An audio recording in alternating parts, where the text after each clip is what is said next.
Boa noite, Daísa. Gente, até parece mentira, né? Eu dei uma sumidinha, coisas que depois vocês vão ficar sabendo, mas estou de volta. E muito, muito, muito feliz, porque eu estou com um homem, entenda, namorava profissionalmente, gente, porque Celso dos Santos Vasconcelos é um cidadão casado, pai de 2 filhas, e hoje ele me dá o prazer de estar aqui para gente conversar um pouquinho. Quero saber tudo, tudo, tudo. Celcinho, como é mais conhecido para geral, seja muito bem-vindo ao Pod Black. Oi, Isa, boa noite. Prazer imenso estar aqui com você. A honra de poder estar aqui nesse Pod Black, né? Isso. Para mim é uma honra. Primeiro estar, né? Depois, primeiro ter recebido o convite de poder estar aqui com você e sim, uma honra dupla estar aqui com você, né? Eu quero dizer para você que para mim é um privilégio, uma honra estar aqui, poder bater esse papo com você, né? Porque eu sou bem nos bastidores, né? No meio de comunicação, que você é super, né, concorrido, o pessoal gosta muito, está sempre te acompanhando. Então, para mim é uma honra poder estar aqui com você. Estou muito feliz nesta noite maravilhosa. Bom, se tem alguém que está feliz sou eu, porque eu falei sério que realmente namorava você pela rede, porque você tem um posicionamento que me agrada. Eu não gosto de quem é em cima do muro. Se não é também, entendeu? Então, estar com pessoas que têm esse poder de dizer eu sou A ou eu sou B, isso para mim me agrada muito, tá? E em Embu das Artes não será mais a mesma, porque Celcinho Vasconcelos é pré-candidato à prefeitura. Depois de ter uma experiência de muitos anos na vida pública, política partidária, Isa, né, já fui candidato a vereador, né, e eu resolvi, depois de uma experiência de passar pela gestão pública, né, eu fui secretário de Serviços Urbanos na cidade de Embu das Artes, então tive a honra, a oportunidade de ver a necessidade, de sentir, né, o que é ser um gestor. Mesmo estando há 30 anos na vida pública, eu ocupei poucos os cargos. Sempre militei partidariamente, sempre militei com idealismo. E aí eu resolvi, a convite, né, do Partido do Solidariedade, colocar meu nome como pré-candidato, né, à Prefeitura de Embu das Artes. E nós vamos aí traçar um grande desafio. Como você disse, a vida pública, a pessoa tem que ter posição. Ela tem que ter posição. E quando ela tem uma posição, ela tem que defender ela até o fim. Sim. Claro que uma posição, quando você toma uma posição, você não consegue agradar todo mundo. Você agrada um, desagrada outros. Mas o que você te encoraja? Você ser convincente daquilo que você está defendendo, né? Agora tem um detalhe: respeitar todas as outras posições. Respeitar as posições, respeitar as pessoas, respeitar os gêneros, respeitar as religiões e as etnias. Isso é primordial na vida de qualquer homem público de direito. Eu fico muito feliz porque, assim, é bem visto que Embu das Artes está passando por uns momentos, não os momentos. Embu das Artes já vem com uma história já longa de coisas que desagrada o funcionalismo. Então, eu te pergunto, você como pré-candidato, você sabe o pepino que você vai encontrar? Porque não é de hoje para amanhã que isso vai mudar. Se a gente começar a futucar ali os cofres, o governo, nesse momento, a gente sabe que tem muitas coisas por debaixo dos panos. Mas eu estou deixando bem claro que eu não estou aqui para falar do atual prefeito, não. Eu estou aqui para falar com o Celcinho e vou realmente meter o dedo na ferida, porque eu, como uma pessoa pública, eu não tenho rabo preso com ninguém. E o meu papel é exatamente esse, sabe? Goste quem gostar. Eu estou aqui para fazer meu papel da mesma forma que Celcinho. Voltando a você, Celcinho. A gente sabe que Embu tem muitas coisas que está desagradando o munícipe. Como você vê isso nesse momento que você se lança pré-candidato à prefeitura do Embu? Porque, assim, Tem muita gente que vai amar, que está amando, mas tem muita gente que também vai começar a levantar podres, porque é o que, infelizmente, a oposição faz. Quem vai fazer oposição a você vai começar, não, porque não ficou tanto tempo em cargos assim, para se jogar de cabeça. Como eu te disse, e como quem está nos assistindo nesta noite, eu tive uma experiência muito grande na política partidária. Por você ter uma experiência na política partidária, você acaba vivenciando as questões das gestões públicas e como é que funciona uma máquina pública. Não tem jeito. Essa questão de falar, vamos falar. Só que eu tenho um ditado que eu aprendi isso. Não fala mentira sobre a minha vida, que eu irei falar a verdade sobre a sua vida. E o governo hoje de Embu das Artes, que vocês não saibam, quem deu os primeiros passos no governo de Embu das Artes, quem deu os primeiros passos na vida pública, política partidária, na vida do prefeito de Embu das Artes, sou eu aqui que vos falo. Foi eu que peguei na mão do prefeito e levei ele para a vida pública, porque ele quis entrar na vida pública, política partidária. O prefeito Ney Santos, de Embu das Artes, ele conheceu Brasília através de mim, ele conheceu o Palácio dos Bandeirantes através de mim, ele veio entender o que era um partido político através de mim. Então eu tenho uma participação muito ativa. Mas eu escolhi, quem decidiu não caminhar mais com ele, não estar mais na vida pública, política partidária com ele, foi eu. Por não concordar com algumas coisas das gestões públicas que lá hoje está acontecendo e já vem acontecendo. Lá tem uma questão muito grave que vem acontecendo há muito tempo, que é a saúde. Eles estão há 6 anos no governo. Desses 6 anos eu participei ativamente 2 ou 3 anos do governo e eles não conseguiram resolver o problema da saúde e não vão conseguir resolver no molde que lá está. Hoje ele enfrenta uma greve dos funcionários públicos que ele teve que apelar pela justiça para poder cancelar a greve, só para você ter uma ideia. E aí hoje eu até me surpreendi quando eu fui ler, né, a liminar que eles entraram. Engraçado que alguns, no primeiro dia de greve, eles alegaram que a greve não teve adesão 100%. Só que eles caem em contradição, que para julgar a liminar, eles usaram que a greve teve adesão 100%. Então é um pouco de falso moralismo e não usou 2 pesos, 2 medidas. Ah, sim, mas para que ele fique bonito na foto, ele mesmo se contradiz. Ele mesmo se contradiz. E isso é horrível. É horrível, porque eu acho que assim, você como um gestor, você tem que ter uma posição só. Foi 100% e acabou. Não foi 100% e vamos ver o que a gente consegue fazer para reverter. E eu fico muito chateada, porque também é funcionária pública, quando o funcionalismo entra em greve, é porque já tentou-se todas as formas de acordo, tá? E se o prefeito deixa isso acontecer, depois fica meio chato entrar com liminar, porque liminar não paga a conta de quem está ali com as contas na cabeça. E ele usou o aparelhamento da justiça e o jurídico da prefeitura para entrar com uma liminar para julgar a greve improcedente. Só que ele está levando a greve para a justiça. Nisso de levar a greve para a justiça, o que vai acontecer? Vai ter uma audiência no dia 20 agora, de junho, de conciliação. Se o sindicato e a categoria não aceitar, não concordar, eles têm autorização de manter a greve em 30% e os funcionários manterem a greve. Então, olha, você vê como eles se contradizem, né? E falando no tocante que você falou, o funcionário público, para chegar ao momento de greve, é porque chegou no último estágio, estagnou tudo. E isso, o fruto da greve é um fruto de muitas crises que se instalou dentro das terceirizadas dentro da prefeitura.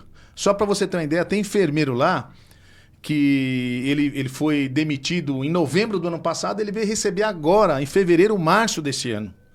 Por quê? É um jogo de empurra. A terceirizada fala que não recebeu da prefeitura, a prefeitura fala que não recebeu da terceirizada. Em alguns momentos eu tive que intervir, eu tive que pegar os funcionários, levar lá na empresa e eu falar pro cara, fala a verdade aqui. Eu tive que intervir, tem muitas pessoas que vão acompanhar e estão nos acompanhando nesta noite aqui, eles vão confirmar isso que aconteceu. Então é o que você falou, as contas chegam. Você imagine um pai de família, Isa, ele ir trabalhar a pé porque a empresa não pagou o vale transporte. Você imagine um pai de família, ele ter que ficar pedindo um dinheiro para um para outro para comprar mistura dentro de casa. Sabe, dividir marmita com outro amigo. Porque a prefeitura fica numa enrolação entre ela e a prestadora de serviço. Ah, a prefeitura não me pagou. Ah, a prefeitura pagou. Aí fica nesse jeito. Quem paga o pato é o funcionário que precisa trabalhar, é o funcionário que precisa botar o que comer dentro de casa, é o funcionário que se dedica. E outra, funcionário da saúde tem que ser muito bem tratado, porque ele dá com vidas. Você imagine um funcionário da saúde, ele tratar com vidas, ele pegar uma pessoa contaminada ali, com uma carga viral muito alta, ele está fraco, não está imunizado, ele acaba ficando doente também. Então, a prova disso foi a pandemia que veio e outras coisas. O funcionário da saúde precisa ser bem tratado, precisa ser bem respeitado. Não que os outros não precisam, os outros precisam. O funcionário público tem que ser respeitado. Nós se deparamos com um vídeo que o prefeito fez recentemente, na noite de ontem, no primeiro dia da greve, dizendo que talvez o funcionário público merecesse aumento. Talvez, não sei o que. Então, tudo um talvez, tudo talvez. Só que ele esquece que o funcionário público, que nem eles mesmos disseram, a prefeitura tem 5 mil funcionários públicos. São 5 mil famílias. São 5 mil famílias. Atrás de 5 mil famílias, são 5 mil pessoas dependendo da prefeitura. Então, vamos colocar, eu duvido que dessas 5 mil, 3 a 4 mil pessoas não estejam insatisfeitas com essa crise salarial que foi instalada, com essa crise que ele deixou instalar. Tá? Pra você ter ideia, segundo fontes e informações, o prefeito estava viajando, passeando. Teve que abandonar a viagem, chegar na prefeitura bravo para poder resolver uma questão que era simples de resolver. Todo político, todo gestor sério, Isa, ele tem que vir para uma mesa para um diálogo. Ele tem que dialogar com o funcionário, ele tem que dialogar com a categoria, ele tem que dialogar com os líderes. Porque ele vai passar a ser respeitado em todos os outros segmentos que ele dialogar, não só com o funcionário público, não só com as entidades sindicais, não só com aquelas pessoas que defendem o funcionário, mas também com os movimentos. Sim. Você imagina um prefeito não ter um diálogo com o movimento de igualdade racial. Você imagine um prefeito não ter um diálogo com os movimentos LGTB. Você imagine um prefeito não ter um diálogo com as religiões, com as etnias, com todos os segmentos. Por quê? Não sei se você sabe, todo político quando ganha eleição na Europa, sabe qual é o primeiro ato que faz no dia da posse? Não. Ele rasga a ficha de filiação. Por que ele rasga? Aquilo é um símbolo de que ele vai governar para o povo e não partidariamente. Não partidariamente. Exemplo está aí. O Lula, quando conseguiu ser presidente da República, ele só conseguiu ser presidente da República quando ele conseguiu aglutinar o maior número de partidos, quando ele conseguiu aglutinar todos os movimentos populares, todos, sem qualquer distinção, todos os movimentos que representavam uma grande maioria e parte da sociedade, que o Lula conseguiu aglutinar, ele ganhou a eleição. E eu estou dando o Lula como exemplo, eu posso dar aqui em muitos exemplos. Prefeitos, governadores, né, deputados, vereadores. Hoje nós temos vereadores na capital, vereadores na cidade que defendem alguns movimentos específicos. Né? Para você ver, hoje nós temos vereadores, além de São Paulo, além de capitais, além de municípios, vereadores hoje que representam, né, a transexualidade, né? Vereadores que representam a sua cor, vereadores... Tem bancada... Ó, pra você entender, hoje tem bancadas evangélicas, bancadas católicas, bancada que eles chamam bancada da bala. Essa fala bonita, hein? Bancada da bala. Então tudo que se envolve a questão política, de gestão, você tem todos os movimentos e você tem que dialogar. Porque o prefeito, quando ele quer dialogar com o evangélico, ele vai nos pastores. Ele quer dialogar com a igreja católica, ele vai no padre. Ele quer dialogar com as religiões afrodescendentes, ele vai lá dialogar. Ele quer dialogar com os movimentos populares habitacionais, ele vai lá nos líderes. Então, ele tem que dialogar, porque ele está governando para tudo. E nós temos uma sociedade que ela é bastante, como se podia dizer, não sei se a palavra é mais eclética, né? Porque você tem muita gente, muitas opiniões. E o prefeito, o gestor, o homem público, o líder, ele tem que dialogar, ele tem que respeitar. Ele tem que respeitar. Então, o gestor, o político que não respeita movimento, que não respeita a opinião, para mim, não é um bom gestor. Entendeu? E eu até hoje, eu passei pela Câmara, eu sou contra a reeleição. Eu acho que mandato de prefeito, mandato de governador, mandato executivo tem que ser 6 anos de mandato. Acabou. Acabou. Fez, não fez. Acabou. E até mandato de vereador, mandato de deputado, que é o lado... Você vai em Câmara por aí, tem vereador que tem 5, 6 mandatos. Você vai na Assembleia Legislativa aqui na capital de São Paulo... Não fala. Entendeu? Porque parece que já é a casa dele. Enraizou. Ele não vai mais embora. Então, o cara tem que ter oportunidade, mandato legislativo, 2 mandatos no máximo. Mandato executivo, 1 mandato. Porque ele já deu a participação dele, já deu a contribuição dele. E aí, nós vivemos um momento de muitos anos de globalização, que isso é importante. Nós começamos a se deparar com pessoas, nós da sociedade que eu falo, todos nós, de pessoas sendo alfabetizadas com celulares. Sim. Sabe? Hoje, tem pessoas que não tiveram a chance de ser alfabetizada, mas ela pega aqui o WhatsApp dela, ela escuta o áudio, ela acompanha a rede social, e a globalização da rede social, o mundo digital, fez com aquela senhorinha, aquela pessoa que não foi alfabetizada, tem chance de ser alfabetizada de novo, mas também deu chance para essas pessoas que estão aí nas redes sociais opinar, falar. Não gostei, não concordo, tem que ser desse jeito, tem que ser daquele jeito. Vou te dar um exemplo. Eu, quando fui secretário de Serviço Urbano, tive a honra de um rapaz e uma menina fazer um TCC inspirado na minha gestão. E quando lá estiveram o pessoal da FMU, que até me deparei com um amigo, falou, nossa, você foi trabalho de TCC para um pessoal lá, nossa, eu fiquei super orgulhoso.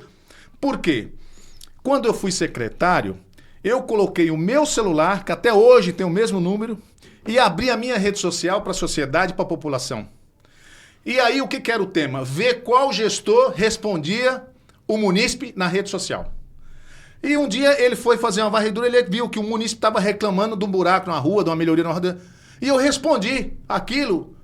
Ele lembrou do tema do TCC dele na faculdade, que ele fez jornalismo. Aí ele foi lá, fez um vídeo comigo, fez uma entrevista comigo, e aquilo me deixou bastante orgulhoso. Você imagine, de uma coisa pequena, mas de grande significância para o munícipe, que você respondeu ao munícipe, você deu atenção para o munícipe, virou tema de um TCC numa faculdade grande nome, que era a FMU. Então, o gestor, ele tem que entender que quando a pessoa vira homem público, ele deixa de ser a vida dele, ele passa a ser. É que nem cantor de dupla sertaneja. Quando eles formam uma dupla, ele esquece e acabou. A dupla não é mais deles, é da população, é do povo. Sim. E o homem público é assim. Quando você, a partir do momento que você passou a ser um gestor público, você passa a responder para a população, você passa a ir para a população. Mas voltando no tema que você falou dos opositores, eu aprendi uma coisa, Isa. A partir do momento que você nasceu e você está dentro da maternidade, aquela vida ali pertence a você. A partir do momento que você saiu para fora da maternidade, não importa se é dias, meses, anos, você passa a ter a sua vida publicamente devassada, publicamente vasculhada, publicamente. E eu aprendi uma coisa que meu pai me ensinou, Isa. Tudo que forem falar de você, o que for verdade, você é ok. Você responda e pontue por que aconteceu aquilo. O que não for mentira, você também responda e desmistifica aquilo que estão falando. Por isso que eu falo aquela frase. Não fala mentira sobre a minha vida, que eu vou falar a verdade sobre a sua vida. Então, eu me preparei por muitas acusações, estou preparado para muitos ataques. Agora, os meus adversários, os meus opositores, que precisam estar preparados, Isa, porque eu vou falar verdadeiramente do que eu sei da vida deles. E aí, é 2 pesos, 2 medidas, e tem um ditado, pau que dá em Chico, dá em Francisco. Aí é assim, quando pensar em falar mal de você, primeiro vê o tetinho. Porque a gente sabe, eu não gosto nem de me aprofundar muito, mas não tem como. A gente sabe de muitos senhores engravatadinho que, Jesus, se a gente começar a falar, o negócio fica complicado. Tem até coisas absurdas, né? A gente coisas absurdas, coisas que ficam bem escondidas debaixo do tapete, bem escondidas no bolso do paletó, bem escondidas na manga, né? Que, às vezes, as pessoas acham que os olhos do que fazem mal às pessoas, do que faz mal à sociedade, não vai vir à tona. E vem à tona. Vem. Aquilo que você faz mal ao próximo, aquilo que você faz mal para as pessoas, aquilo que você faz uso indevido, faz mal. Porque eu aprendi uma outra coisa da minha toda experiência de vida. Você tem o direito de fazer o que você quiser. Você pode fazer você pode fazer o que você quiser, fazer o que você desejar. Só tem uma coisa, você tem que aguentar as consequências. Sim. Se você plantou bem, se você fez o bem, se você só propagou o bem, só compartilhou com o bem, você só vai colher luz. Agora, se você fez tudo isso ao contrário, você vai ter que aguentar as consequências das trevas. E outra, também não estou julgando ninguém. Tudo que você tiver de consequência na vida que for negativa para sua vida, não é tão negativo assim. Serão experiências que você vai estar vivenciando, serão experiências que você vai estar tendo naquele momento, que vão servir para você olhar no futuro. Porque eu sempre falo, aí as pessoas falam, mas tem aí, né, um grupo desse. Eu não quero nem o passado, eu sou da seguinte opinião, a minha bandeira não é nem o passado, nem o presente, é o futuro. Você só deve usar o passado para ser referência quando for um passado bom. E o segundo plano do passado, quando você usar o seu passado para servir de experiência para você não errar no futuro. Eu acho isso perfeito, perfeito. E como mulher preta, então, para qualquer um que se sentar aqui na minha frente, é uma pergunta que eu não deixo passar. Você tem 3 rainhas na sua casa, porque a sua esposa e as suas 2 filhas. Então, Celcinho, amanhã, depois que é logo ali, prefeito de Embu das Artes. Como você vai olhar para o empreendedorismo feminino? Porque, assim, já faz um bocado de tempo que nós mulheres resolvemos dizer que a gente está aí para tudo, que a gente está aí colocando a cara em lugares que antigamente a gente não imaginava. Só que para isso a gente precisa ter o apoio de um gestor público do nosso município. E a gente... Agora eu não falo só de Embu, eu falo de Embu, falo de Taboão, até mesmo de São Paulo. Na maioria das vezes, é só aquela cortina de fumaça. Não, a gente apoia, a gente faz, a gente acontece, mas na hora mesmo do nosso arroxo, você não tem apoio nenhum. Eu pergunto para você, Celcinho, você amanhã ou depois, gestor público, a gente vai poder contar, porque eu vou estar aqui preta e linda, bom, preta e linda sou eu que acho convencida, tá? Mas eu vou estar aqui e você eleito for, eu tô torcendo já para isso, eu vou até você. Eu vou até você e vou falar, então, e agora? Lá você disse que sim, a gente podia contar. Só que eu estou ouvindo rumores que não está sendo bem assim. O que você tem para me dizer? Para me dizer, não. O que você tem para dizer para esse mulherio que está acompanhando a gente? Olha, primeiro, Isa, eu vim de família que eu sou suspeito em falar até, porque eu sou oriundo de 9 irmãs. Eu tenho Uau! 9 irmãs. Eu venho, minha mãe, uma guerreira, né? Vai fazer 3 anos agora esse ano que infelizmente perdi minha mãe, que era uma, assim, com um bom sentido da palavra, puta de uma referência de mulher. O meu pai eu perdi há 7 anos, vai fazer 8 anos agora, mas meu pai, ele vinha num processo doentio, né, acamado, tal. Então, psicologicamente, espiritualmente, eu vinha me preparando. Já minha mãe não. Minha mãe, ela teve um AVC no dia 8 de novembro de 2020 e ela veio falecer no dia 14 de novembro de 2020. Nossa, você não teve nem tempo. Então, e aí, o que eu quero dizer com isso? Minha mãe tinha uma vida muito ativa, 74 anos. Você imagina uma senhora que deu à luz a 15 filhos, uma senhora que criou 15 filhos, uma senhora de 60 netos, 30 bisnetos. Meu Deus do céu. E uma vida ativa, Isa, uma vida super ativa. Ela aprendeu a dirigir com 60 anos, ela tirou carta com 60 anos, ela foi alfabetizada com 60 anos. Então minha mãe é uma das mulheres de maiores referências da minha vida, só para você ter uma ideia. De tanta referência que ela foi para mim, que eu procurei aqui agora a corrente, hoje eu esqueci em casa. Eu uso eu uso como se fosse para identificar, não é um amuleto, mas é uma lembrança. Eu tenho uma medalha, que é a foto minha e da minha mãe, eu mandei gravar, eu ganhei das minhas filhas, né? Ganhei das minhas filhas uma música. Uma música Estrelinha, que é de Paulo e Paulinho, que fala da estrelinha, que lembra muito minha mãe na janela, me esperando chegar e tal. Então, o que eu estou querendo dizer? Eu estou falando esse contexto para você entender que qual será a participação da mulher no meu próximo e no meu futuro governo. A mulher tem que ter um papel fundamental, porque é o que você falou, a mulher conquistou muito espaço. Tem uma pesquisa que saiu que de um percentual maior de gestores de mulheres, a mulher tem uma confiabilidade maior na população do que o homem, porque a mulher ela é mais difícil de se corromper. E o que a mulher tem conquistado de espaço e tem que alcançar de empreendedorismo, é o que você falou, não adianta você criar a Secretaria da Mulher, não adianta você criar Maria da Penha, Maria Guardião, se você não dá estrutura, você não dá condição, tá? Só para você ter uma ideia, a mulher hoje, né, em algumas cidades, e eu não vou ser leviano de falar, mas eu acho que Embu está dentro dessa estatística, eu duvido que a mulher consiga fazer um exame de Papa Nicolau em 24 horas. Não consegue. Eu duvido que a mulher consiga passar num ginecologista em 30 dias. Eu duvido que uma mulher ela consegue fazer uma mamografia em 30 dias. Consegue. Aí você fala assim, aí fala, mas você sabe que o prefeito ele não cuida da grande corrupção. Meu, o cara quando é gestor, o cara quando é prefeito de uma cidade, que ele prefeita para a cidade, não importa se é culpa do Estado, não importa se é do governo federal, não importa de quem é a culpa. O que ele tem que fazer, ele tá ali, ele é o prefeito, ele tá na linha de frente, ele tem que resolver, ele tem que ajudar. Porque hoje, o que mais tem acometido as mulheres, no caso dos homens, é o câncer da próstata, porque não se cuida, e o homem é mais relaxado para se cuidar mesmo. Sim. Aí a mulher, o que mais tem acometido ela é o câncer na mama, Câncer de mama. E o câncer do colo do útero, porque o câncer do colo nada mais é de uma preventiva de ela ter feito.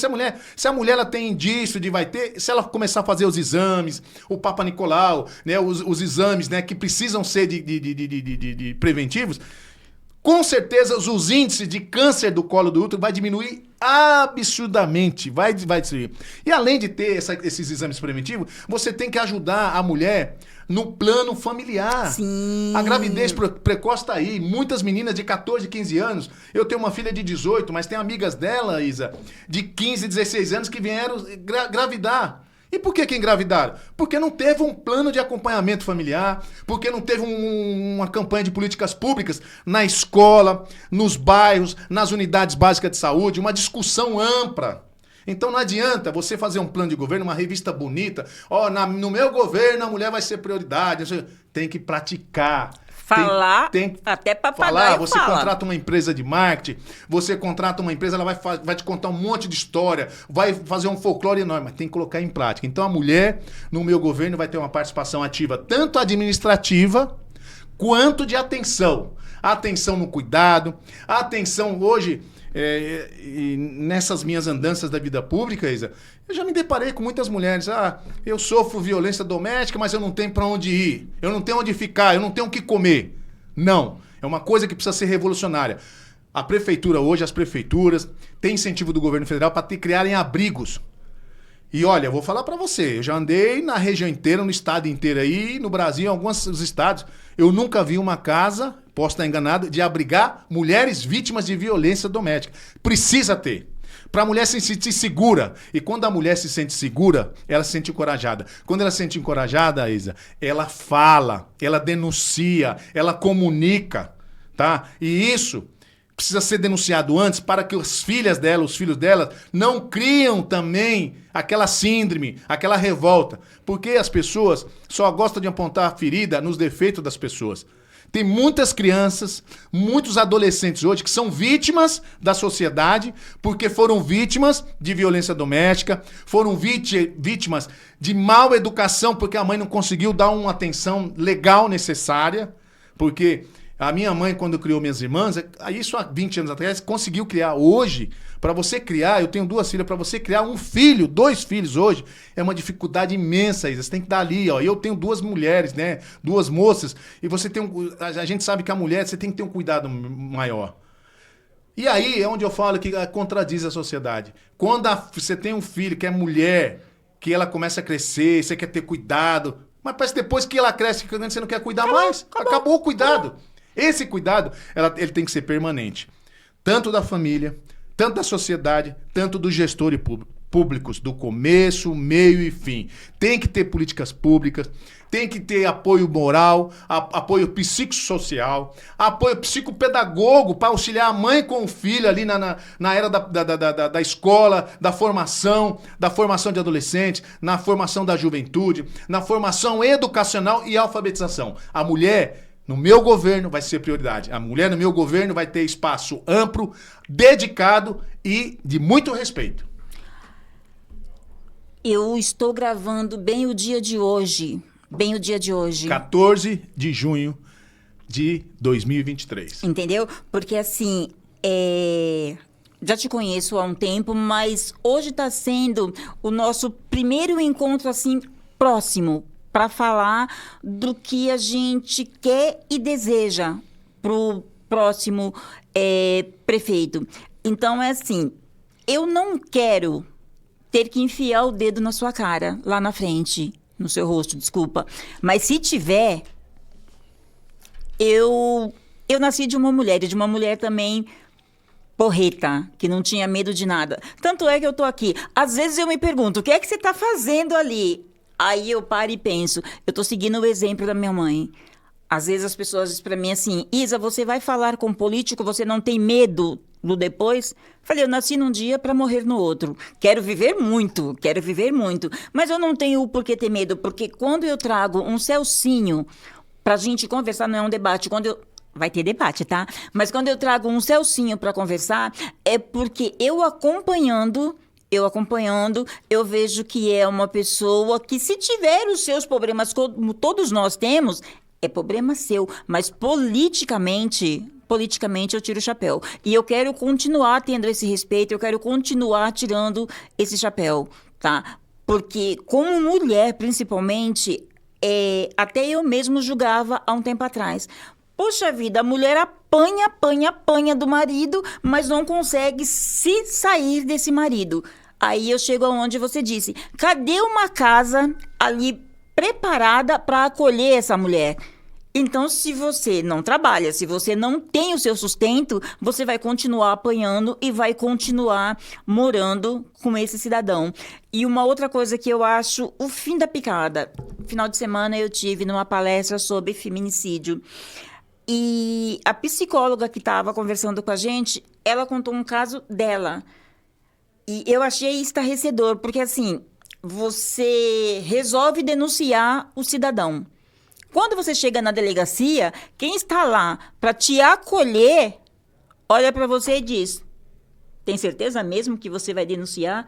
Tem certeza mesmo que você vai estragar a vida desse homem? Desculpa aí, pessoal, mas F a vida desse homem, porque ele já estragou a sua. Então, se a gente não tiver gestores que pense em nós, mulheres, a gente não tem mais para quem correr, a gente não tem mais como se apegar em nada, entendeu? Então, assim, Celcinho, faça realmente esse papel, sabe? Vai lá, briga mesmo que nem você faz na rede e faça valer a pena. Faça valer cada minuto de todas nós que estamos prestando atenção em você. Olha, você tocou num assunto que me fez eu lembrar um fato de alguns dias atrás. Nós estávamos numa roda de amigos e lá tinha uma psicóloga lá. E nós abordamos justamente esse assunto, porque eu defendo a independência da mulher. A mulher tem que ter independência plena. Uhum. Mesmo aquela que não tem estudo, mas ela tem que ter independência financeira, ela tem que trabalhar. A minha mãe, ela foi diarista. Minha mãe foi diarista, trabalhava até os últimos dias para a neném, trabalhava de diarista, botou muita coisa dentro da minha casa, ajudou meu pai a construir a minha casa trabalhando de diarista. Sim. E eu defendo muito a independência da mulher. A mulher tem que ter independência de opinião, tem independência financeira, tem que ter... E nesse tocante de discutir a questão da mulher, a questão da participação da mulher, eu me deparei com uma psicóloga lá. E a hora que me deparei com uma psicóloga lá, ela falou, mas eu sou muito dependente do meu ex-marido. Falei, gente, se ela é ex-marido, ela formada,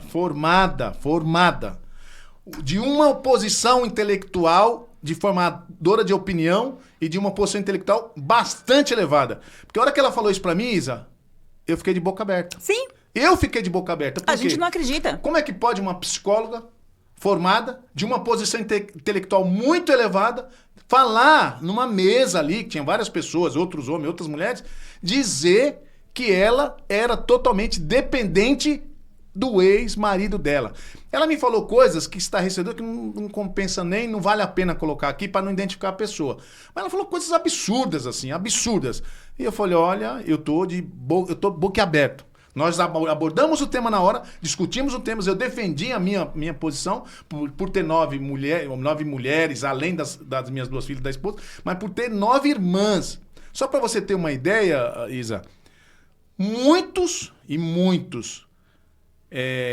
percalços e problemas familiar, eu me deparei com a minha família.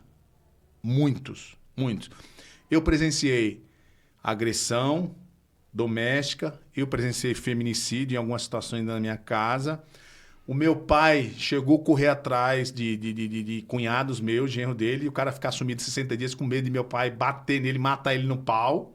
Eu presenciei, sabe? E hoje, eu tenho dentro da minha família, que nós, se juntar toda a minha família, dá mais ou menos 150 pessoas, diretas, não é indireta, diretas. Uau. 150 pessoas diretas, que eu, infelizmente, eu tenho vários níveis de classes sociais dentro da minha família mesmo. E não é culpa deles, é culpa de educação de pai, culpa de educação de mãe, de divórcio, de separação, de violência doméstica, de abuso. Então, só para você entender, eu me deparei com várias situações. E também, você já relatou legal que a culpa está ali no seio da família e também desses gestores que a gente não encontra. Esses gestores que pega uma cartilhazinha, fala bonito para todo mundo, mas na hora que uma mãe ou que um pai realmente precisa de um gestor público, de um lugar realmente acolhedor para tentar minimizar tudo isso, a gente não tem. Tá? Então, é muito complicado. É degradante. É degradante. Só se usam a figura feminina para se promoverem politicamente. Só se usam o nome mulher para dizer que a mulher tem participação. Só se usa o nome da mulher para dizer que a mulher tem voz ativa. Só se usa. Mas na prática, se você for levar, se você for procurar, se você for fuçar, não tem. Porque a mulher, ela é muito sensível. Tanto... Ela é um sexo de alta potência, mas porém de fragilidade emocional por causa de muitos preconceitos que vêm de antes, de lá atrás, do machismo, do instinto machista. Mas a mulher, hoje, se usa muito a figura da mulher, como se usa muito a figura de alguns movimentos sociais, só para se promoverem. E não usa verdadeiramente para fazer. Fala, vem cá, a mulher, tá, a partir de hoje eu vou ter uma carreta da saúde aqui para a mulher que quiser fazer... É fácil resolver isso. Você pega o que é... Te dar um exemplo. Demanda reprimida. Demanda reprimida é aquilo que você tem muito na gestão e você não consegue resolver. Então, o que você pega? Daqui, vai lá, chama o secretário de saúde, chama o gestor de saúde. Eu quero tudo que você tem em demanda reprimida. O que é demanda reprimida? Oftalmo, ginecologista, neurologista, cardiologista... tudo que você tem de especialidade, tudo que você tem de demanda... Porque o que é demanda reprimida? Quando muita gente está para fazer o exame e não está conseguindo horário. Meu, é tão fácil. Ah, tá tendo demanda reprimida de ginecologia. Tá bom. Será que um prefeito de uma cidade não tem condições de a empresa ou ele contratar um ginecologista por uma semana? Eu duvido que uma cidade, qualquer que seja a cidade, você não consiga contratar um ginecologista para ele ficar de segunda a sábado, que às vezes tem aquelas mulheres que trabalham, e por que não de segunda a domingo? Sim. E aí você ali, mas fazer um negócio impactante, Isa. E negócio assim, que eu duvido se tem algum gestor que tem coragem de fazer isso. Você pega de segunda a domingo, ou de domingo a domingo. Você vai ter o ginecologista, você vai ter a mamografia, você vai ter ali os exames laboratoriais, o Papa Nicolau, o transvaginal, né?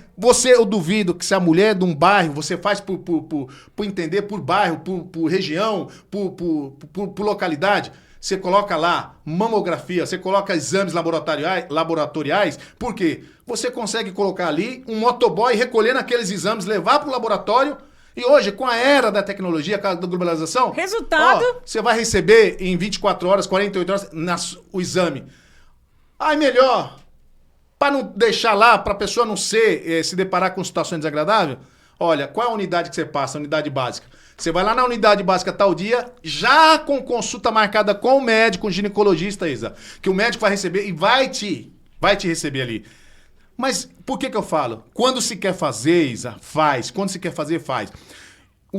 A grande questão é que hoje a educação no Brasil ela custa muito caro, ela é tão caro que ela deveria ser melhor, mas ela é muito caro para exonerar, para superfaturar, mas ela não é caro para ser eficaz.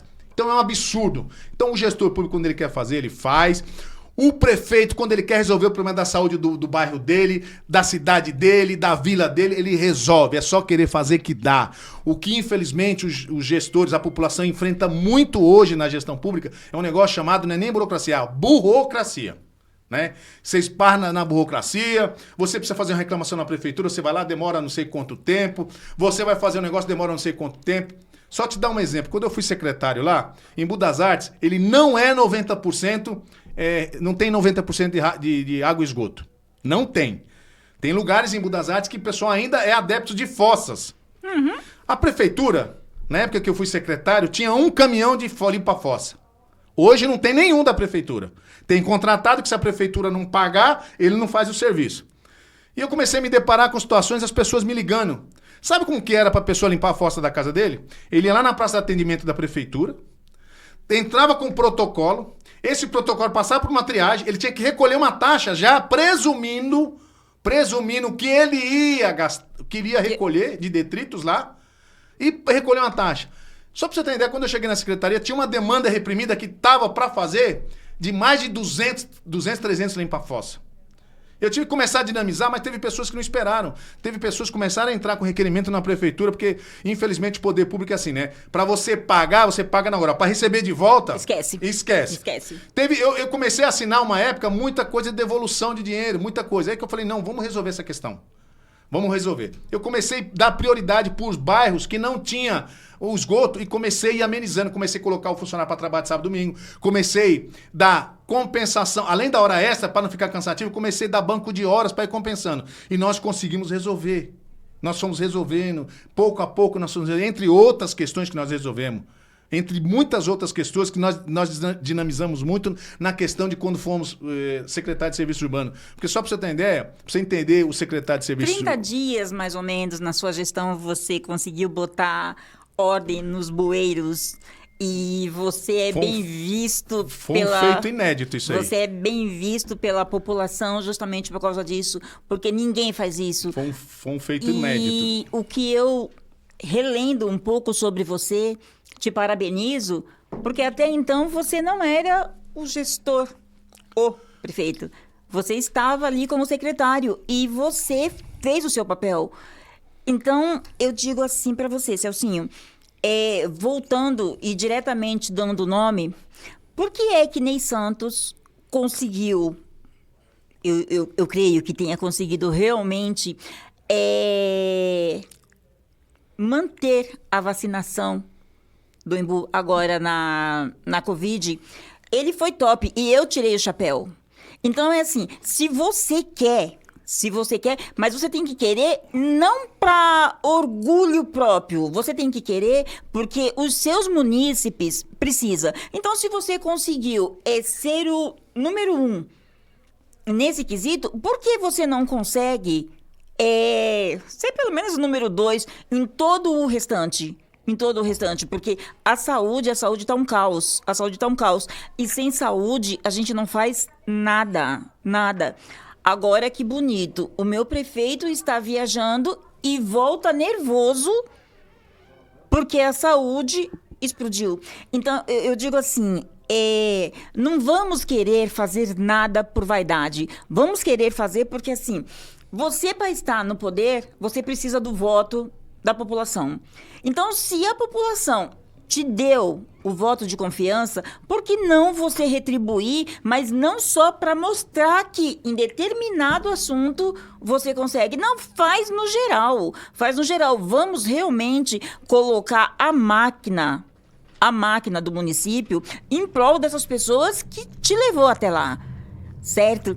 E agora, eu não queria, mas não tem como. Eu vou lá no Pinga Fogo um pouquinho, porque eu amo. Temos uma pseudo-situação. O Hugo e a Beth. Gosto da Beth como pessoa, acho que ela tem um trabalho bonito lá no centro de fisioterapia. Mas será que dá match? Será que rola? Ou será que é só mais para inglês ver? Porque eu penso que é assim, se você quer fazer, você faz. Agora, se você quer utilizar o nome do outro ou o poder do outro para tentar manter a máquina, você já está vendo que o negócio está errado. Porque, Hugo, eu nunca estive frente a frente com ele. Mas ele se lança agora como o pré-candidato também. Velho, na boa, você é o vice do atual, que deixou um monte de falha, um monte de buraco. Por que você tem essa saga, essa ânsia de ir lá se colocar como candidato, pré-candidato, se você já sabe que você também não vai fazer porcaria nenhuma? O grande defeito dos políticos, Isa, eles são contra ser ditador, são contra um monte de coisas, mas quando não está no poder. Isso, para mim, chamados são os ditadores indiretos. Por quê? Eles querem se perpetuar no poder, além deles, indicando. E é o que você falou. Que eu dei um exemplo aqui. O cara que tem 6 anos, tem 6 mandatos de vereador, como é que ele vai no quarto, no terceiro, quinto mandato, fazer uma reunião e falar, se o cara não fez em 5 anos, 5 mandatos, como é que ele vai fazer? E aí é o que você falou, você tocou num assunto importante. Eles tiveram 8 anos lá para arrumar casa. 8 anos. E a prefeitura, os serviços públicos da prefeitura de Embu das Artes hoje, são totalmente degradantes. A cidade não tem zeladoria urbana. Você vai nas UBS, não tem, gente, atenção básica. Uma dipirona. Se você não tem lá um xarelto... Outro dia eu tive que doar um xarelto, né? Tive que comprar na farmácia, não tem um xarelto, não tem uma losartana. Porque, infelizmente, nós vivemos uma sociedade de uma grande maioria de índice altíssimo de hipertensos e diabéticos. Você não tem kit diabético. Você não tem fralda geriátrica. Isso é um absurdo. Esses dias uma pessoa precisou de fralda geriátrica lá em Embu das Artes, não tinha na UBS. Então, é muito discurso obscuro, é muita mentira nas redes sociais, é muito marketing. E é o que você falou, questão da vacinação, deu certo. Por que os outros serviços da saúde não fez o mesmo? Porque chegava a vacina, ele mandava aplicar. Chegava a vacina, não ficava estocando para não acumular. Chegou um momento lá que Embu das Artes estava bem na frente. E outra, a gente não tá aqui, eu sou muito pragmático, não tem que falar mentira, não tem que falar o que é bom, é o que você falou, que é legal. Sim. Mas, poxa, por que os outros serviços de saúde não são iguais? Por que a pessoa, quando chega lá para passar no médico, para passar no especialista, para fazer um exame, não é rápido também?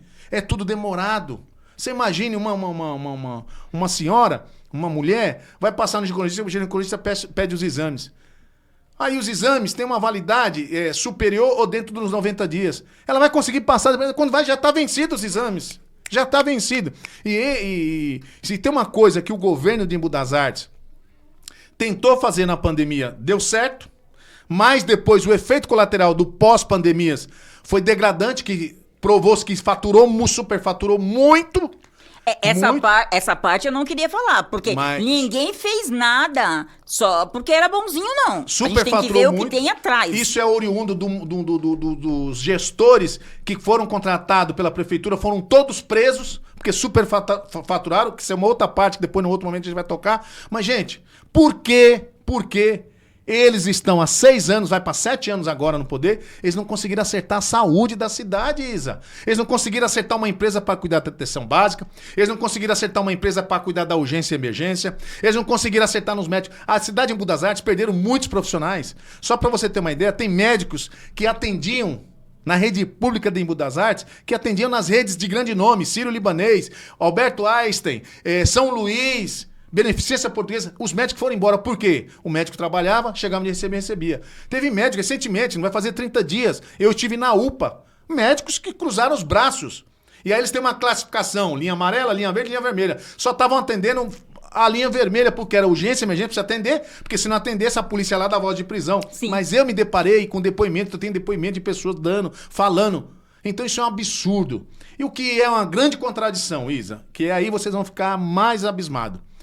O prefeito de Embu das Artes, ele foi eleito defendendo a bandeira da saúde. Tem um projeto que é meu e dele, da carreta da saúde. Isso é meu e dele, da carreta da saúde. Poxa, um prefeito que coloca uma carreta da saúde na cidade à disposição da população. Um prefeito que coloca médico para atender a população. Um prefeito que coloca oftalmologista para atender a população. Um prefeito que coloca dentista para atender a população. O que você imagina quando o cara virar prefeito? Não vai ter nenhum tipo de problema no meu município. Vai ser tudo resolvido, porque o cara coloca tudo. Mas pra quê? Pra ganhar votos? Esse é o triste Parece que foi só isso. Esse? Parece que foi só isso. Tanto é que eu vou te dar um outro dado aqui. A carreta da saúde que ele usou para se eleger hoje está parada, sucateada. A carreta da saúde que foi bandeira política partidária na reeleição dele, hoje está parada, sucateada e bloqueada pela justiça, que não pode andar na rua. Porque senão a polícia vai lá e prende. Olha para você ver a contradição. Um prefeito que usou a bandeira da saúde, e com motivo, viu? Um motivo porque o pai dele morreu dentro do PS Vazame, que hoje é eleito. Morreu porque eu fui lá, eu fiz o enterro, ajudei a fazer o enterro. Então você vê, um prefeito que se elegeu com a bandeira da saúde, um prefeito que defendeu uma saúde de atenção básica digna, um prefeito que defendeu a saúde de urgência e emergência humana, hoje é considerado um dos piores prefeitos na área da saúde na cidade de Mudas Artes.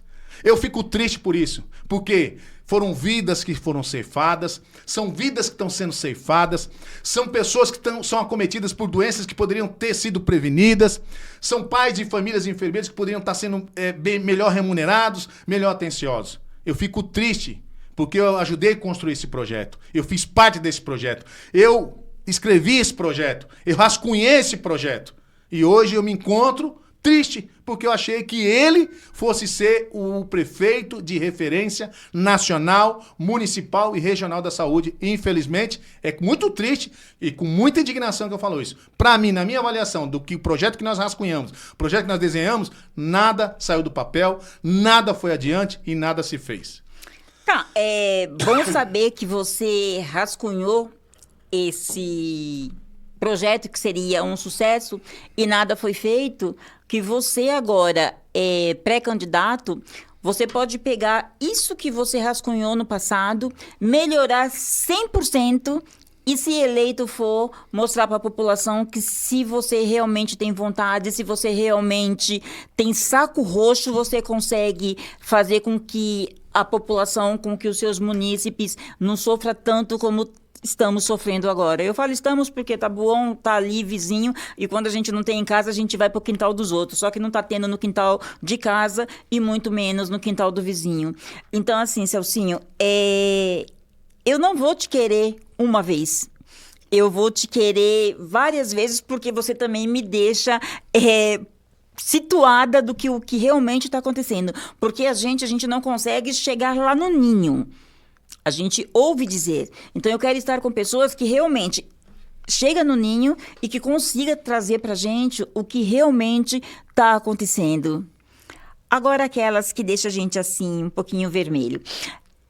E isso, eu espero que a sua senhora entenda, mas eu vou ter que fazer. O Celcinho homem é muito cantado. Digo isso porque quando eu coloquei que estaria com o Celcinho, entraram lá no meu PV e mandaram fazer umas perguntinhas que não vêm ao caso. Você é bastante assediado? Olha, a gente como homem... Você ficou um pouquinho vermelho, não, tudo bem. Mas a gente como homem público, Isa, às vezes a gente não interpreta dessa maneira ser cantado. Porque do mesmo jeito que você acaba sendo gentil... E ser gentil gera gentileza de outra parte, às vezes você não encara como cantada, encara como uma pessoa ser receptiva com você, uma pessoa ser carinhosa com você. E eu sou um cara que eu tenho bastantes amizades femininas. Por quê? Pelo carinho, a vivência que eu tive com a minha mãe, eu passei além da carinho da minha mãe, com as minhas irmãs e com as minhas filhas, eu acho que não só a mulher, como qualquer pessoa que te dá atenção, que é gentil e educada com você acaba sendo gentil com ela. Mas eu não vejo como cantada, porque gentileza gera gentileza. Então eu acho que não é cantada. É mais uma troca de respeito, uma troca de carinho, uma troca de simpatia e empatia. Depois eu vou mandar algumas conversas do meu PV para você, que realmente gentileza gera tudo isso e muito mais que falaram, mas... Mas teve algumas situações que eu encarei como gentileza e dei uma driblada, tal, mas até porque, Isa, você não sabe quem está do outro lado, né? E qual a intenção também que a pessoa... Você não sabe. Às vezes tem pessoas que têm interesse, mas também tem as pegadinhas. Sim. Tem ali aquele, vamos ver se essa pessoa é isso mesmo, vamos ser o quê. Tem pessoas que criam, mesmo sabendo que você tem uma família, infelizmente, eles querem saber realmente qual é a sua opção sexual de direito, de fato, né? Meu Deus do céu. Tem gente que fica toda hora provando, né? Não é eu, é todas as pessoas, né? Então, eu acabo postando muitas fotos na minha rede social. Então, tem pessoas que às vezes confundem um pouco isso aí, às vezes confundem. Eu sou uma pessoa que eu posto poucas fotos, né, com a minha família, eu posto com as minhas filhas, eu não exponho muito a minha família, porque isso também é bastante complicado, né? Quem me conhece sabe quem eu sou, onde eu moro, o que eu faço, né? Meu telefone é um telefone que é um WhatsApp aberto. Às vezes algumas pessoas me ligam, fulano, não, meu telefone é público, pode dar. Para quem abriu, quando foi secretário, um telefone para uma cidade de 250 mil habitantes, num problema que eu tinha acabado de chegar na cidade, enfrentei uma enchente, árvore caindo, ponte caindo. Enchente, mas você surfaria? Depende qual situação.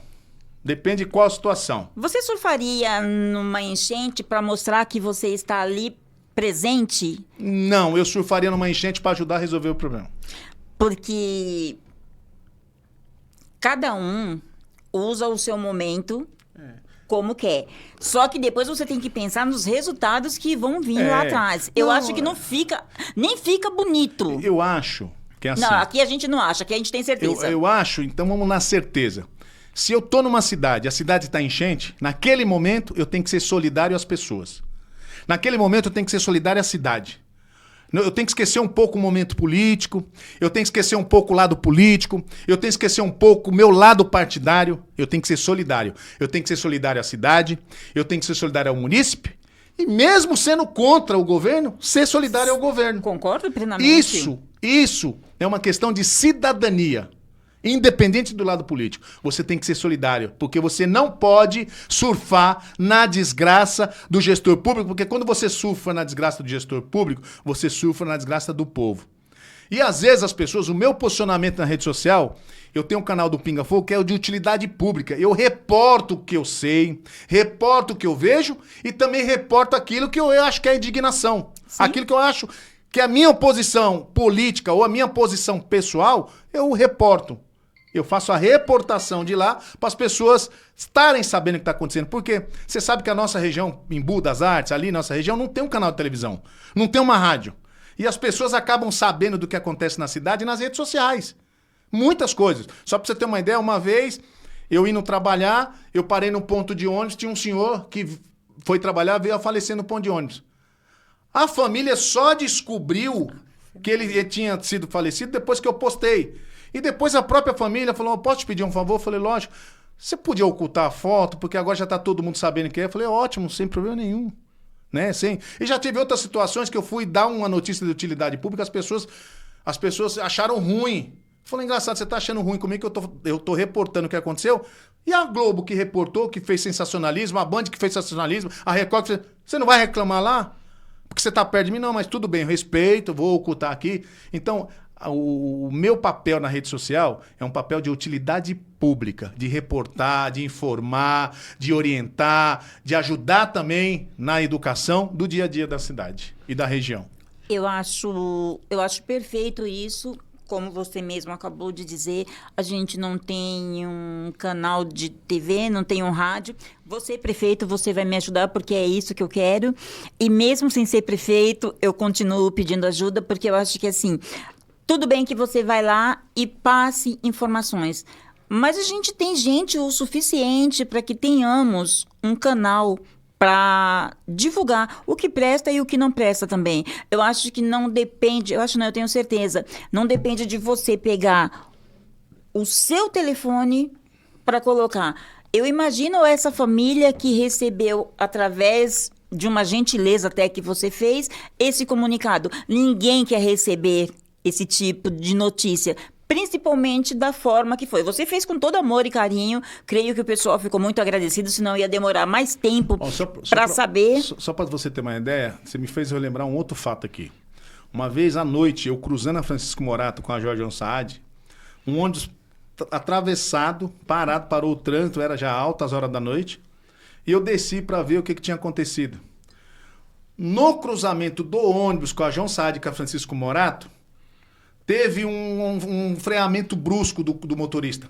Nesse freamento brusco, um passageiro que estava em pé segurando o ferro, ele veio bater a cabeça e faleceu dentro do ônibus. Meu Deus do céu. E, pasme, o pessoal que esteve ali não conseguiu localizar, né? E eu comecei a postar foto, postar a identidade, mostrar. Dentro de, olha, não foi no máximo 20 minutos, descobriram que a pessoa morava lá em Taboão da Serra, na rua tal, no local tal, e a família já veio imediatamente.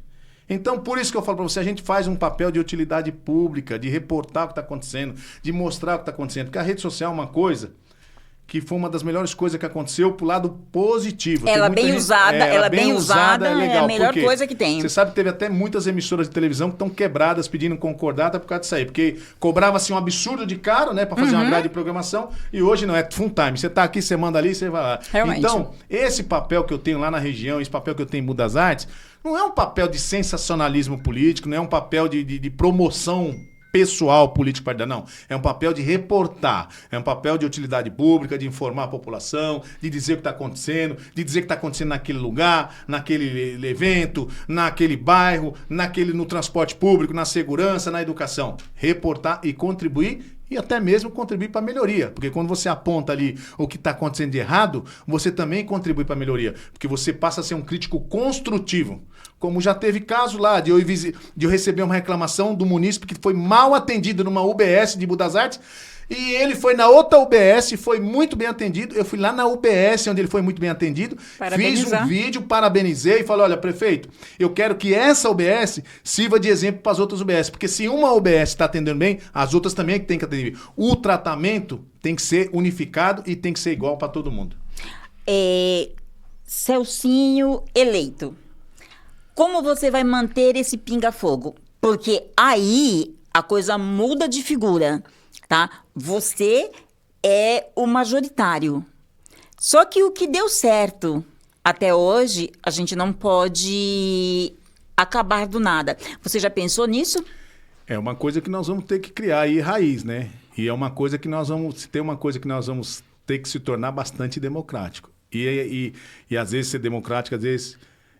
custa caro, mas você é aquele que eu volto lá atrás, o diálogo. Nós vamos dialogar, nós vamos conversar, nós vamos abrir o gabinete, nós vamos atender a população, nós vamos ouvir a população, nós vamos ouvir o pai de família, nós vamos ouvir a mãe, nós vamos ouvir a mulher, nós vamos ouvir todos os segmentos, todos os movimentos por lá. Nós vamos ouvir, nós vamos discutir, porque o bom gestor, ele ouve todos os segmentos populares, ele ouve todos os munícipes, todos os líderes e até mesmo aquele munícipe que está precisando de uma coisa pequena, que pra gente não é nada, mas para ele tem um grande significado. E às vezes o fato de o município ser atendido pelo prefeito, para ele já é o bastante, porque ele vai ter orgulho, falou, tive lá no gabinete do prefeito, o prefeito me atendeu, me encaminhou e eu creio que vai dar certo. Porque o ser humano, ele vive muito de expectativa, o ser humano, ele vive de sonhos. E às vezes... você frustrar um munícipe de ele não ser atendido por você, de ele não ser recebido no gabinete, de ele não ser recebido numa UBS, de ele não ser recebido em qualquer departamento, repartição pública com dignidade, frustra muito ele e deixa ele muito entristecido. Você falou uma coisa que é bastante verídica. Eu não preciso esconder que eu sou de Taboão da Serra, não preciso falar nomes. Eu estou mais ou menos há 1 ano e meio tentando uma agenda. A gente se encontrou recentemente porque foi uma comitiva, né, com bastante glamour, mas até então eu não tinha conseguido chegar até o meu prefeito. E continuo, porque toda vez que eu ligo, não dá, não pode. E o que você falou é fato. Embora naquele momento o prefeito não consiga resolver a sua demanda, só pelo fato de ter te recebido, você fala, poxa, nesse momento ele não conseguiu, mas eu tenho certeza absoluta que ele sabe que eu existo, ele sabe que eu tenho essa demanda e que num momento oportuno, se ele não conseguir, ele vai passar para alguém que consiga. Então, eu estou feliz mesmo nesse dia de hoje, porque você é aquilo que eu via no dia a dia. Agora, de Celcinho para Celcinho, eu quero uma reflexão de você para você. Olha, sou uma pessoa que... aquilo que eu te falei, vem de família muito humilde e grande, né? Meu pai... Minha mãe pernambucana, né? Vieram do Nordeste, vieram morar na freguesia na Avenida Itaberaba, né? A gente sofreu muito, né? Porque, imagine, meu pai, com muitos filhos pequenos, quando veio, né? Eu fui criado ali em Taboão da Serra, então a gente teve muitas dificuldades, né? Eu, pra você entender, vem na minha memória aqui, minha mãe indo trabalhar às 7 horas da manhã, pegando o transporte ônibus lotado, que o transporte público, ele sofre, né? Há 20 anos atrás, o mesmo que sofre há 20 anos, sofre hoje, né? Infelizmente, é uma coisa que não se consegue resolver, porque resolver o problema do transporte público e hoje no Brasil, no estado ou no município, é a mesma coisa, a dificuldade de resolver a questão de enchente. Então, você imagina, vem na minha cabeça, minha mãe saindo para trabalhar às 6 horas da manhã, 7 horas, eu sair correndo atrás dela, ela embarcar no ônibus e ir embora, e minhas irmãs lá pegar e trazer para casa. Então, vem de uma família bastante sofrida, mas também bastante guerreira. Uma família que sempre persistiu. O meu pai foi um dos maiores exemplos meu, um cara trabalhador, minha mãe todo um exemplo para mim. Então, isso me fortaleceu. Isso me fortaleceu constituir família, isso me fortaleceu a eu participar da vida pública, isso me fortaleceu a eu guerrear dentro da sociedade, no bom sentido, estar ali batalhando, correndo atrás, buscar objetivos, sonhar, ter perspectiva. Então, essa a minha vida de luta. A minha vida de lutas e conquistas, uma luta de sonhos, uma luta que já passou algumas frustrações, mas que os sonhos e aquilo que eu conquistei superou todas as frustrações que eu já tive na minha vida. Tantos pessoais, profissionais, tudo. Porque quando você consegue conquistar, quando você consegue alcançar os seus objetivos, não tudo, mas uma boa parte dos objetivos, tudo que você consegue conquistar positivamente, ele vai aniquilando tudo aquilo que você teve negativamente, tudo aquilo que você teve de frustração. Isso, para mim, é primordial. E a pessoa precisa trabalhar, precisa lutar. Porque sempre digo, o significado da palavra vitória do sucesso é a vitória. E quando você tem vitória, quando você agrega com sucesso, quando você começa a olhar para trás e ver, você olha no retrovisor, porque o para-brisa é maior, o retrovisor é menor. Por quê? No retrovisor você já vê, o que ficou para trás já é pequeno. O que vai valer agora é daqui para frente. Aquilo que eu volto a falar, que eu falei no começo do programa aqui. Você deve usar o passado quando ele te fez coisas boas para você caminhar para o futuro. E o que tiver de ruim no passado, você vai usar ele para não errar no futuro. Você vai persistir com esperança, com determinação, com força, com vontade. É isso que vai ajudar você a caminhar. Então, pessoal, esse é Celcinho Vasconcelos, o nosso pré-candidato para a eleição de 2024 em Embu das Artes. Eu ouso dizer que eu vou acompanhá-lo um pouquinho mais de perto para que a gente possa, no final dessa caminhada, dizer o que valeu a pena. E hoje eu digo que o que valeu a pena foi ter feito o convite para ele, que aceitou de pronto.